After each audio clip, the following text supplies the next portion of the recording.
Bismillahirrahmanirrahim. Assalamualaikum warahmatullahi wabarakatuh. Alhamdulillahilladzi hada li hada wa la kunna linahtadiya an hadana wa la hawla wa la quwwata illa billahil aliyyil azim. Allahumma shalli ala sayyidina Muhammad wa ala ali sayyidina Maulana Muhammad. Rabbi shrah li sadri wa yassir li amri wahlul 'uqdatam min lisani yafqahu qawli. Ikhwa wal akhwat fillah, jamaah PKS TV yang insyaallah dirahmati Allah. Segala puji dan syukur senantiasa kita haturkan kehadirat Allah Subhanahu wa taala atas segala limpahan rahmat, hidayah, inayah yang Allah berikan kepada kita, wabil khusus di tengah pandemi hari ini yang alhamdulillah kita diberikan nikmat kesehatan sekaligus kesempatan sehingga kita masih bisa bermuajahah, bertatap muka walaupun via online untuk mempertebal dan memperkaya iman kita dalam majelis ini. Ikhwa wal akhwat fillah rahimakumullah, bapak-bapak, ibu-ibu dan hadirin sekalian, salah satu hal yang paling terasakan dengan kehadiran Islam di Jazirah Arab adalah mereka yang terpecah belah di Jazirah Arab memiliki alasan persatuan.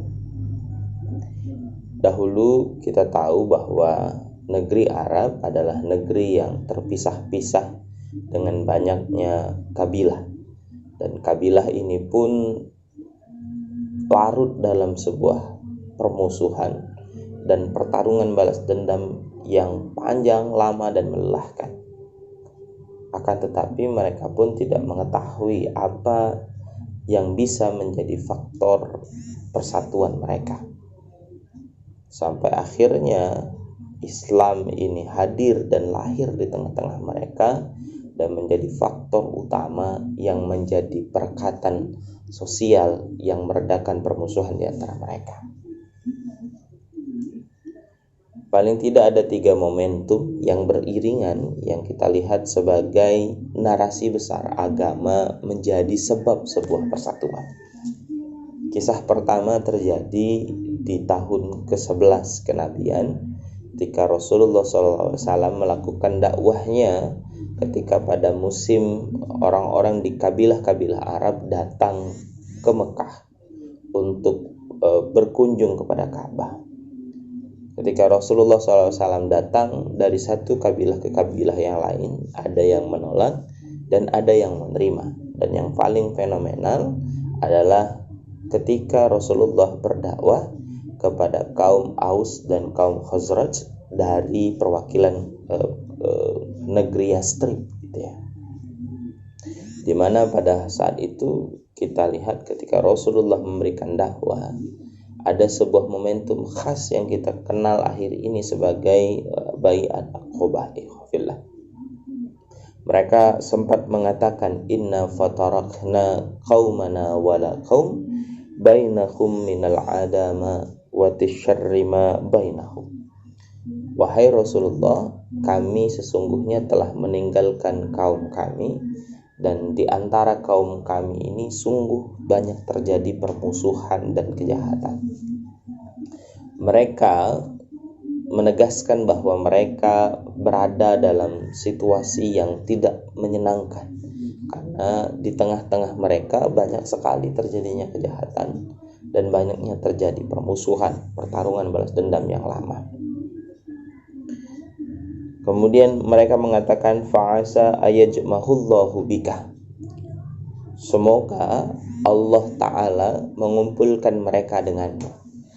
Ayat ini kalau kita pelajari bahwa mereka mendoakan bahwa Rasulullah, kepemimpinan Rasulullah, Islam menjadi faktor penyebab bersatunya mereka karena dikumpulkan mereka di hadapan Rasulullah SAW.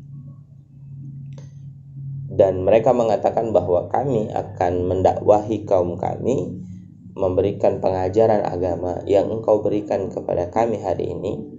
Dan jika agama ini kemudian diterima, kemudian mereka mengatakan fala rajula azimka, maka tidak ada orang yang lebih penting dan lebih utama dibandingkan dengan dirimu ya Rasulullah. Ayat ini juga mengajarkan kepada kita semua bahwa ternyata orang yang tampak gagah dengan konflik yang lama dan berkepanjangan sebenarnya menyimpan sebuah kerinduan yang amat besar tentang sebuah perdamaian dan persatuan. Ikhwa fillah rahimakumullah.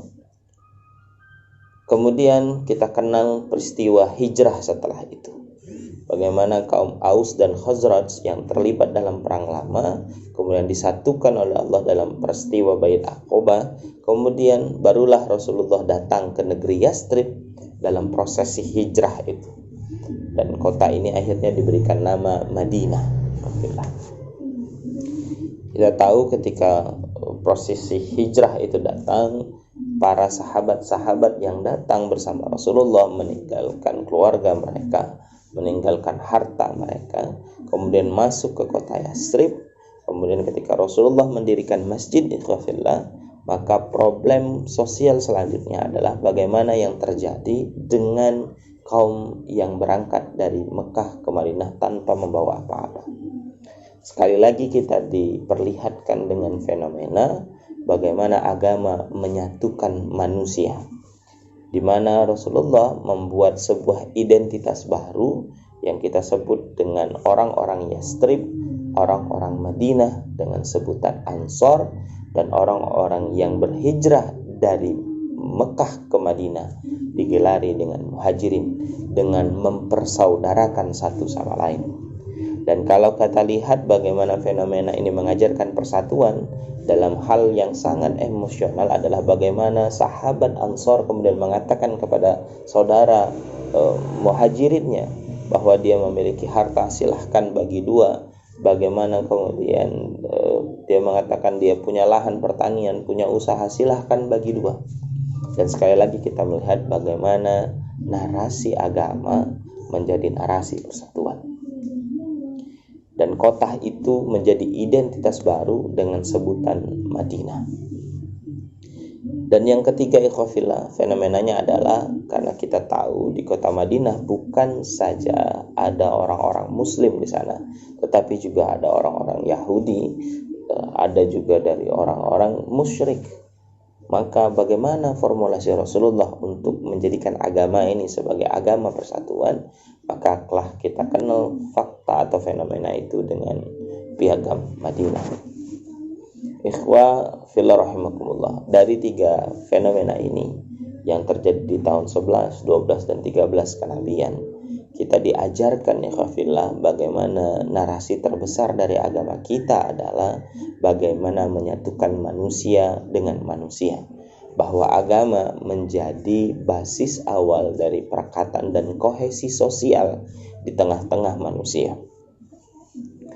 Karena sunatullah dari ajaran ini sebenarnya mengajarkan kepada kita bahwa tidak perlu satu untuk menjadi sama, karena hanya butuh sebuah persamaan untuk mewujudkan persatuan. Dan tidak perlu menjadi sama untuk tinggal bersama-sama, karena hakikat dari keberagaman adalah sunatullah keagamaan. Dan yang kedua, hikmah yang bisa kita ambil ikhwafillah, bahwa sesungguhnya agama ini mengajarkan persatuan dan kedamaian. Apabila ada narasi yang mengatakan bahwa agama ini dipergunakan untuk memecah belah, maka pastikan bahwa sesungguhnya itu bukan ajaran agama. Wallahu a'lam bishawab. Akhirul kalam. Wassalamualaikum warahmatullahi wabarakatuh.